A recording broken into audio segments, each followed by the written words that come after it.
what I got so far. It's 36 by 27. Those two are gonna go right in here, help support the middle after I get the drain in it. So yeah, the what I've got here is, I guess I could do one in the middle. I don't know. I needed to clear, I need to get 32 to get it through the door, and so I just went 27. And the legs are offset on this thing. The front leg sticks out, and so that's why I put the boards sticking further down, because yeah, they're supporting the back, because these two legs are inboard, I guess, a little bit. They're not all the way out to the edge of the compressor. So these legs, you know, give the back side of the compressor, you know, more stability, sticking out like that. So we're gonna go ahead, I'm gonna clean these threads up. I'm gonna go ahead and mount my drain in there. I think we'll be able to probably kick it out. I think I'm gonna go off to this side straight out, and we'll see how that goes.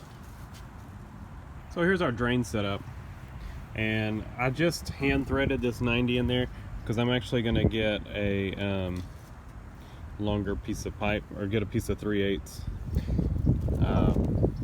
Like I said, I don't remember if I mentioned it, they were out of 1/2-inch ball valves, so I had to do 3/8 and reduce it right here. If it was 1/2 inch, I'd have a little short piece of 1/2-inch pipe to put in there. But since it's 3/8, I don't. What I'd like to do is bring it out past here and turn it down, because right now, you know, it's gonna put it all on the wood. Not a big deal, but if I'm gonna do it, I might as well bring it all the way out. So we'll leave it like this for now, and I've just got this threaded in there. This gets it sealed. You know, we don't need to hold pressure on this side because it's just directing the flow.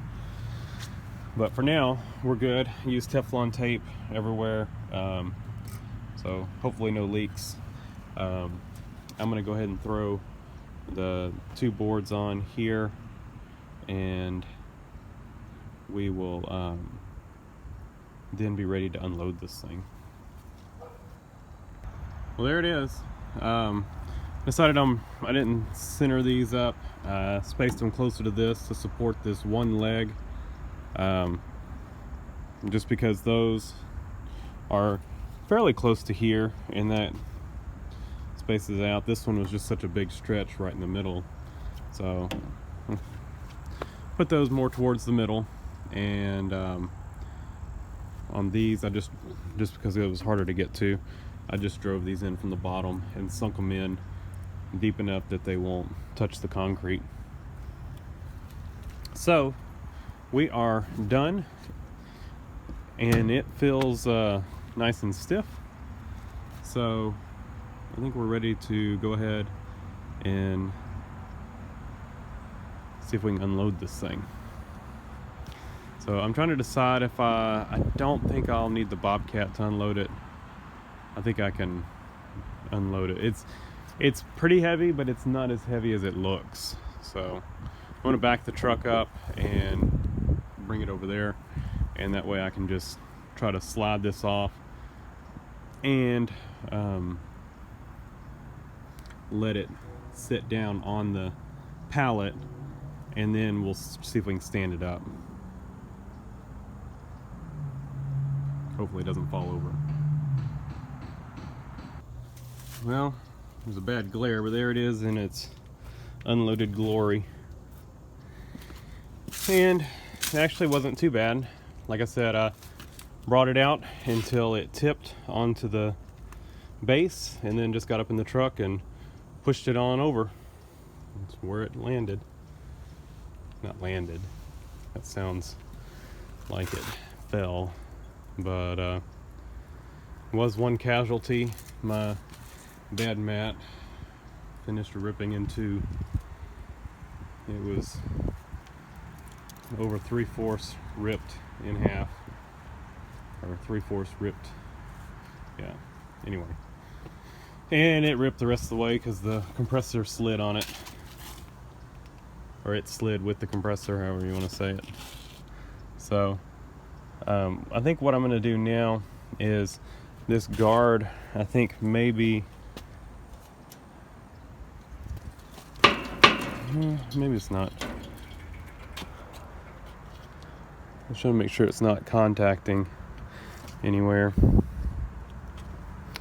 can see where I turned it, look where the belt had been sitting.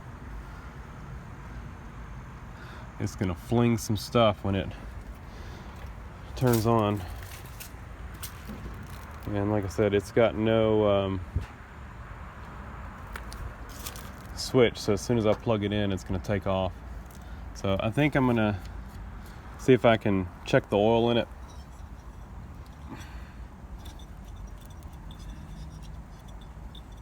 And then we'll try to rotate it by hand some.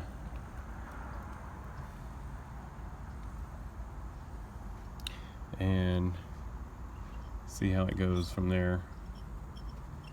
Alright, I don't know if y'all can see this.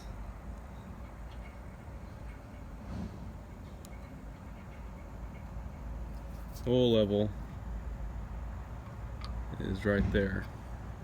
So I took the filler off. This is just a brazing rod. We're gonna see what that oil looks like. And it looks nice, and it looks good. It looks very good. Those speckles are on the brazing rod. Nice clean oil. And it's not low. The compressor doesn't seem oily or anything, like maybe it was leaking anywhere. The next thing I want to do is take this cover off.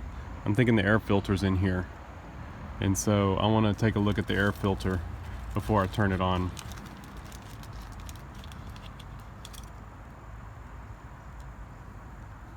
Well, that's not good. There's no air filter in it.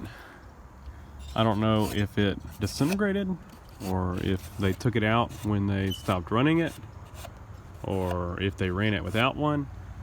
The good thing is it doesn't look dirty up in there. You know, it looks nice and clean. So I'm wondering if they pulled it out when they stopped running it. I don't know. But we're gonna have to do something in there. Yeah, it looks like it had one at some point. I don't know what it takes. We could put some foam, a chunk of foam in there for now, which is, I think, what I'll do. I need to go find a piece. Fired up. All I gotta do, my adapter, is plug it in, plug that cord in right there. And yeah, eventually I'll change this out, but I've got this little, it's about a 6 foot, 8 foot, maybe 10 foot, probably 10 foot cord right here that's handy with the welder here, because you can get it out of the shop, even though 10 foot doesn't seem like much. And so to change, so I just use it all the time with that cord. And you know, to change this out, I'd have to buy this plug and another one to swap that end, and that's like 30 bucks. So it works just fine like it is, so leaving it like that for now.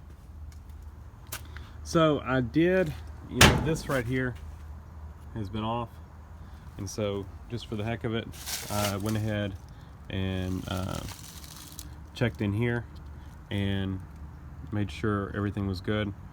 It's got some, looks like maybe dirt daubers were in it at some point, but it's not too bad. So we're gonna see what it does. Yeah, so we've rotated it around, and we'll see what it. Like I said, we'll see what it does.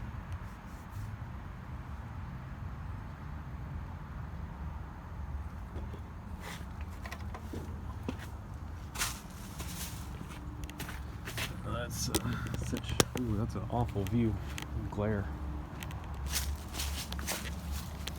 And I did try to clean the belt off just a little bit. Let's see. Moment of truth.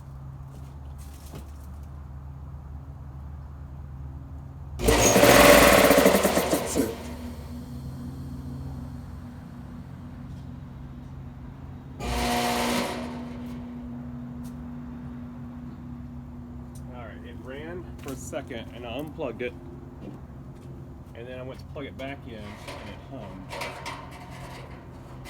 So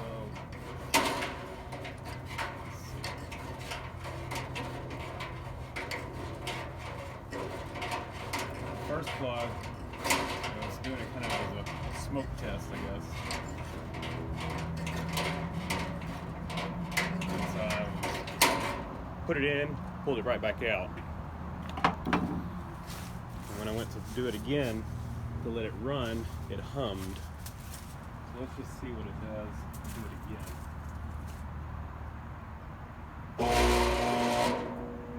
I'm going to say that is probably a bad start capacitor. We probably got one run out of it. The thing itself is not hard to it's not hard to rotate. And we know the motor works. So I think what we've got is a start capacitor that worked. You know, it went once and then that was it. So let's and it sounded like the compressor was pumping. So yeah, I've got it unplugged. We're going to pull the capacitor out. But I would say that's a good sign. I think we've got a good motor, because it did take off. Oh, just dropped the screw. It took off. And it sounded like the compressor was pumping.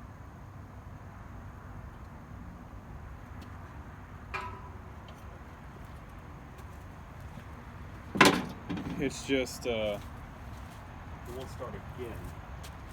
And the humming and the slow to turn normally indicates a bad start capacitor. I'm gonna have to go get a wrench. I can't get a screwdriver on the other. Let me get a wrench, and we're gonna get that capacitor out. All right. Here's what we got. You can see that thing looks pretty crusty. So we're going to clean up those contacts and we'll replace this capacitor. It's probably leaked its electrolytics out. Looks pretty corroded. So there's also two under this cover, and the wire, they put the wires on everything here so short. It's almost like you'd have to I don't know, maybe you can disconnect the wires. But there's two under here. It must be the run capacitor. I don't know why there's two though. But everything under there looks pretty good. I have to look at the schematic for this motor, but fairly certain this one's the start capacitor, and I think we'll start there and replace it. I'm gonna have to try to find one.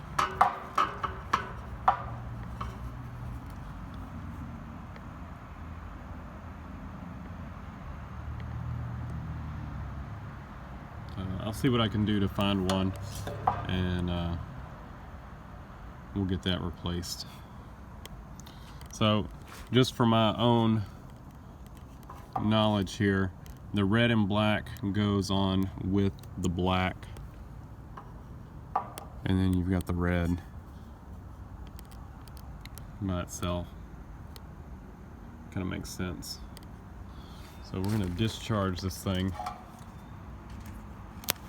Oh, actually had a little bit in it. I don't know if y'all saw that spark, but we now got it discharged. We'll have to clean this up.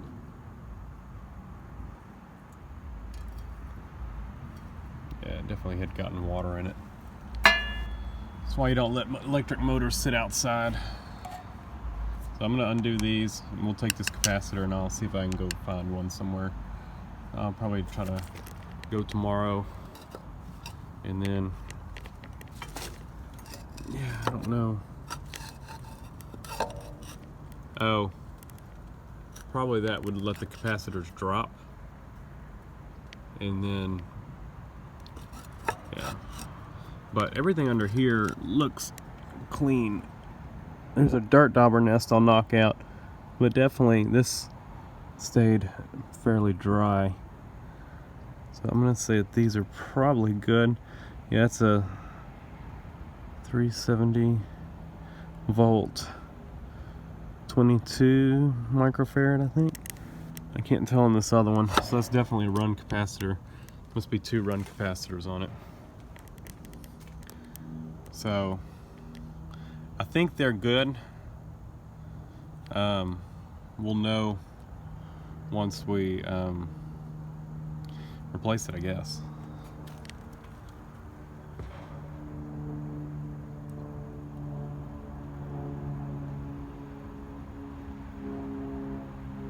I was looking to see if it had anything on it. Alright, that's it for today. Like I said, you know, we can't do anything till we get a new capacitor. So we'll get a new capacitor, then we'll see if this thing actually builds up pressure. It runs, it sounds like it's pumping, no weird knocking or anything. So that's kind of what I was hoping for, was, you know, if there was something wrong with it, you know, a capacitor, because, you know, that's quick, easy, cheap fix. And you know, hopefully we have a good motor and a good pump out of it and a good tank. So until next time, thanks for watching.